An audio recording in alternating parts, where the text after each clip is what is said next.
The autumn wind of 1887 carried more than fallen leaves through the streets of Fort Smith, Arkansas. It carried whispers, whispers that made even the hardest men check their shadows twice before stepping into the lamplight.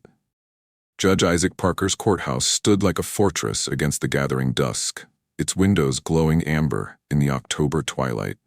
Inside, Deputy U.S. Marshal Bass Reeves sat cleaning his twin Colt 45s, the familiar ritual bringing calm to his massive hands. At 6'2" and built like an oak tree, Bass commanded respect wherever his polished boots touched ground. But tonight, something felt different. Tonight, the very air seemed to hold its breath. The courthouse door creaked open, though no wind stirred the papers on Parker's desk. A figure emerged from the shadows. A man in a tattered duster coat, his face hidden beneath a wide-brimmed hat that seemed to swallow light itself. He moved with the silence of smoke, leaving no footprints on the dusty floor. Marshal Reeves, the stranger's voice carried the weight of winter graves. "I have a warrant that needs serving." Bass looked up from his weapons, his dark eyes studying the newcomer. In 32 years of law enforcement across 75,000 square miles of Indian territory, he'd seen every type of man the frontier could produce. But this one felt wrong, like a discordant note in a familiar psalm. "Well now," Bass said, his voice carrying the measured cadence that had talked down more outlaws than his guns had dropped. "Warrants come through Judge Parker, not through midnight visitors. You got a name, stranger?" The figure reached into his coat with movements that seemed to bend the very shadows around him. He produced a piece of paper that looked older than the courthouse itself, its edges yellowed and brittle as autumn leaves. "The name's Ezekiel Thorne," the stranger said, placing the warrant on Bass's desk. "And this here's for a man called Phantom Jack Morrison. Been running wild in the Cherokee Nation for nigh on 20 years. Killed 7 men, robbed twice as many stages, and they say—" His voice dropped to barely a whisper. "They say he can't be killed by mortal means." Bass picked up the warrant, his calloused fingers noting how the paper felt cold as winter stone. The writing was in Judge Parker's hand, sure enough, but something about it made his skin crawl. The ink seemed to shift in the lamplight, and for just a moment he could have sworn he saw his own name written in blood-red letters. "20 years, you say?" Bass asked, though he already knew every wanted man in the territory. "Funny thing is, I never heard tell of any Phantom Jack Morrison." Ezekiel Thorne's laugh was like wind through a graveyard. "Oh, you'll hear tell of him soon enough, Marshal. He's holed up in the old Choctaw burial grounds, 3 days' ride north of here. They say the dead protect him, that bullets pass right through him like morning mist." Now, Bass Reeves was a God-fearing man, raised on his grandmother's stories of spirits and haints. But he was also a lawman, sworn to bring justice to the lawless territory. He tracked killers through blizzards and tornadoes, faced down entire gangs with nothing but his wits and his iron. If there was a man to be brought in, Bass Reeves would bring him in. Living, dead, or something in between. "I'll take the warrant," Bass said, folding the strange document and tucking it into his vest pocket. "But I work alone on cases like this." "Alone?" Thorne's voice carried a note of something that might have been amusement. "Marshal, you're never alone in the territory. The land itself has eyes, and the dead, well, the dead have long memories." When Bass looked up to respond, the stranger was gone. Not walked away, not slipped out the door, simply gone like smoke dispersed by wind. Only the faint scent of grave dirt and the impossible warrant in his pocket proved the encounter had happened at all. 3 hours before dawn, Bass saddled his great white stallion, a magnificent animal he'd named Justice, for its unwavering loyalty and sure footing in treacherous terrain. He packed his usual supplies: hardtack, jerky, coffee, ammunition, and his grandmother's worn Bible. The Cherokee, Creek, and Seminole had taught him well during his years as a fugitive slave. The territory would provide what else he needed. As he rode north from Fort Smith, the familiar weight of his twin Colts and the Winchester rifle across his saddle brought comfort. He'd made over 3,000 arrests in his career, killed 14 men in the line of duty, and never once been wounded despite having his hat and belt shot clean off on separate occasions. If Phantom Jack Morrison was real, Bass Reeves would find him. If he was just another frontier legend grown tall in the telling, well, Bass had dealt with plenty of those too. The first day's ride took him through familiar country, rolling hills dotted with oak and hickory, clear streams that sang over limestone beds, and the occasional homestead where settlers carved out new lives from ancient land. But as he pushed deeper into the Cherokee Nation, the landscape began to change in ways that had nothing to do with geography. The birds fell silent first, then the insects. By midday, even Justice's hoofbeat seemed muffled, as if the very earth was holding its breath. The trees grew thicker, their branches intertwining overhead like gnarled fingers, blocking out more and more of the October sun. That evening, Bass made camp beside a creek that ran black as midnight despite the clear sky above. As he built his fire and set coffee to boil, he became aware of eyes watching from the darkness beyond the firelight. Not animal eyes. He knew those well enough. These were different. Patient, ancient, hungry. "I know you're out there," Bass called into the darkness, his hand resting easy on his gun butt. "Been feeling you watching since sundown. You got business with me. Best speak it plain." The shadows seemed to shift and coalesce, and suddenly an old Cherokee man sat across the fire from him, as if he'd been there all along. His face was lined like a roadmap of sorrow, his long white hair braided with feathers and bones. When he spoke, his voice carried the weight of centuries. "Bass Reeves," the old man said, and somehow he made the name sound like a prayer and a warning all at once. "You walk a dark path, lawman. The dead do not rest easy in the place you seek." "You know about Phantom Jack Morrison?" Bass asked, pouring coffee into 2 cups and offering one to his unexpected visitor. The Cherokee elder accepted the coffee but did not drink. "I know about the man who calls himself by that name, but more, I know about the one who sent you after him. Tell me, Marshal, did your warrant bearer cast a shadow?" Bass thought back to the courthouse, trying to remember. In all the strangeness of the encounter, he realized he'd never looked. "Can't say I noticed. The dead cast no shadows, Bass Reeves, and they hunger for the living to join them in their endless night." The old man's eyes reflected the firelight like polished obsidian. 20 years ago, there was indeed a man named Jack Morrison. He robbed and killed across the territory until the Cherokee caught him. They brought him to the sacred burial grounds for judgment. What happened to him?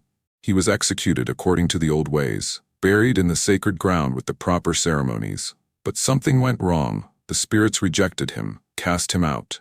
Now he walks between worlds, neither living nor dead, gathering others to his cause. Bass felt the warrant in his pocket grow cold against his chest. "And the man who brought me the warrant?" "Ezekiel Thorne died in Morrison's last robbery 20 years ago, shot down in cold blood while trying to protect his family." The Cherokee elder finally sipped his coffee, and Bass noticed it steamed despite the warm night. "The dead seek justice, Marshal, but their justice is not the same as yours." "Then why bring me into it?" "Because you are Bass Reeves. You speak our languages, know our ways. You've walked between worlds yourself, slave and free, black and white, law and outlaw. If anyone can set this right, it's you." The old man stood, and as he did, he seemed to fade like morning mist. "Follow the creek north until it splits around the sacred hill. There you'll find what you seek. But remember, Marshal, some warrants can only be served by the living, and some justice can only be found in letting go." Bass spent a restless night, his dreams filled with shadows that moved without bodies and voices that spoke without mouths. When dawn broke gray and cold, he found his campfire had burned down to ashes that formed strange patterns in the dirt, symbols he recognized from his time with the Cherokee, warnings against disturbing the dead. The second day's ride took him deeper into country that seemed to exist outside of time itself. The trees grew larger and more ancient, their trunks scarred with symbols that predated any European presence in the territory. The creek he followed ran sometimes clear, sometimes black, as if it couldn't decide which world it belonged to. By afternoon, he began to see them, figures moving through the trees just at the edge of vision. When he turned to look directly, they vanished, but he could feel their presence like a weight on his shoulders. Some wore the clothes of settlers, others the traditional dress of various tribes. All had the pale, translucent quality of moonlight on water. Justice began to shy and snort, his ears constantly swiveling toward sounds only he could hear. Bass had to use all his considerable skill as a horseman to keep the stallion moving forward. Whatever lay ahead, even his faithful mount could sense it was wrong. As the sun began to set on the second day, Bass crested a hill and saw his destination spread out below him. The sacred burial ground was a natural amphitheater carved into the hillside, surrounded by ancient oaks that seemed to lean inward like mourners at a funeral. In the center stood a single cabin, smoke rising from its chimney in defiance of the October chill. But it was the figures surrounding the cabin that made Bass's blood run cold. Dozens of them, maybe hundreds, standing silent as tombstones in the gathering dusk. Men, women, children, all with that same translucent quality, all facing the cabin as if waiting for something. And there, standing on the cabin's porch, was a man who could only be Phantom Jack Morrison. Even at this distance, Bass could see he was tall and lean, dressed in the black clothes of an undertaker. His face was pale as bone, his eyes dark holes in his skull. When he raised his hand in greeting, Bass felt the temperature drop 20 degrees. "Marshal Reeves?" Morrison's voice carried impossibly across the distance, clear as a church bell. "I've been expecting you. Come down and let's finish this dance we started 20 years ago." Bass checked his weapons one final time, said a prayer his grandmother had taught him, and rode down into the Valley of the Dead. The ghostly figures parted before him like water, their faces turned toward him with expressions of desperate hope. As he drew closer to the cabin, Bass could see they bore the marks of violent death, bullet wounds, knife cuts, rope burns around their necks. These were Morrison's victims, trapped in this place by his refusal to accept judgment. "Phantom Jack Morrison," Bass called out as he dismounted, his voice carrying the authority of 32 years of law enforcement. "I have a warrant for your arrest on charges of murder, robbery, and disturbing the peace of the dead." Morrison laughed, and the sound was like breaking glass. "A warrant? From who, Marshal? Judge Parker? He has no jurisdiction over the dead. The law you serve ended for me 20 years ago when they put me in the ground." "The law doesn't end," Bass replied, walking slowly toward the porch, his hands ready but not yet on his guns. "It just changes form. You've been keeping these folks from their rest, Jack. That's a crime in any world." "These folks?" Morrison gestured to the ghostly crowd. "These are my congregation, Marshal, my witnesses to the injustice done to me. I was executed for crimes I didn't commit, buried in ground that rejected me. Now I gather others who've suffered similar fates." Bass looked around at the assembled spirits, and his trained eye began to pick out details. Not all of them bore the marks of Morrison's violence. Some were Cherokee, Creek, Seminole, people who died from disease, starvation, the long march from their ancestral homes. Others were settlers, cowboys, even a few who looked like they might have been lawmen. "You're lying, Jack," Bass said quietly. "Some of these folks died by your hand, sure enough. But others you're just keeping here because you're afraid to face judgment alone." Morrison's face twisted with rage, and for a moment his human mask slipped away entirely. Bass saw something that had never been human, something that fed on pain and fear and the refusal to let go. "You think you understand, Marshal? You think because you lived among the Cherokee, because you speak their tongue, you know their ways?" Morrison began to descend the porch steps, and with each footfall, the temperature dropped further. "I am justice for all the wrongs done in this territory. I am the reckoning that was denied." "No," Bass said, and his voice carried the quiet authority that had made him legendary across the frontier. "You're just a man who couldn't accept that his time was up." Morrison's hand dropped to his gun, and Bass saw immediately that this would be no ordinary gunfight. The outlaw's movements were too fast, too fluid, like quicksilver in moonlight.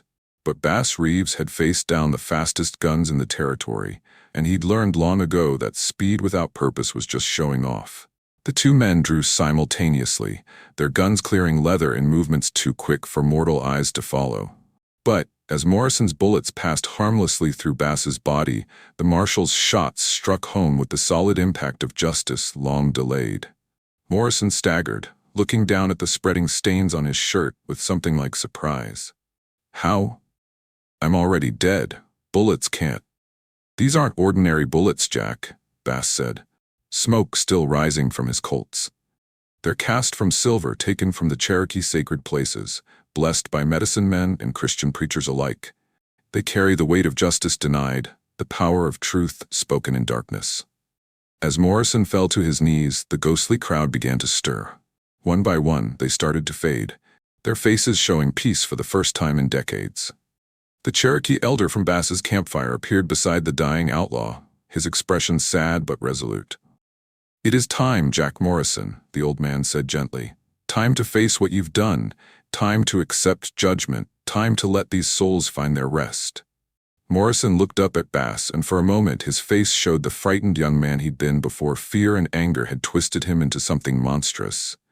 Will it hurt?" "I don't know," Bass answered honestly. "But it'll be over, and that's more than you've given your victims these 20 years. As Morrison's form began to fade, the sacred burial ground filled with light, not the harsh glare of noon, but the gentle radiance of dawn after a long, dark night.